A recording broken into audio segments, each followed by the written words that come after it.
But this dumpster project has been very, very interesting from start to finish. One of the things that we did was covering up all the signs. We used a product from Sherwin-Williams to do this. It's actually pre-taped to the plastic, then put down here, and then we put some tape around it. Make sure that the previous signs that were on there, we didn't want to get rid of them. They're useful to have. And we also didn't want to take the time to burn those signs off in addition to the company signs that we took off. As you can see though, I torched off and then we sanded down those areas. On the bottom ledges, there was a lot of rust and just chip paint that just comes with the territory of having a dumpster for, in use for over 5 years. We hit those up with sanders. We used some orbital sanders. We used wire wheel brushes, all kinds of things, all kinds of tools. And then we didn't really go too crazy with the wire wheel in sanding all of the chip paint areas. We did a lot more work on the signs really, which all here, this was old signage that is going to be replaced with ours. But so in the middle here, what we wound up doing was, like I've said before, we used the acetylene torch for the old signs to get the old decals off.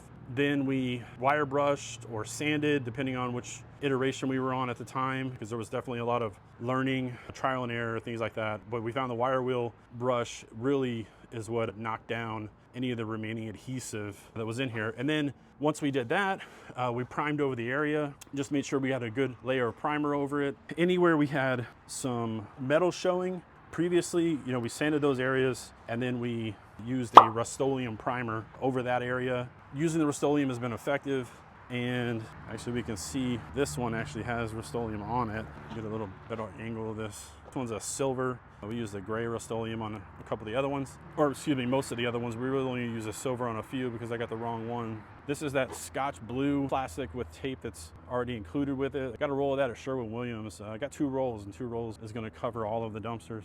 This one's 1 coat, and it turned out really nice. You cannot see the old decals, and even if you could faintly see them, our new decals are going to cover up anything that's remaining. Anyway, I'm excited about the way the project has turned out. I think that we're going to be able to have a good product for our customers, and I'm excited to get these going, get these in some driveways and on some job sites. Let's go.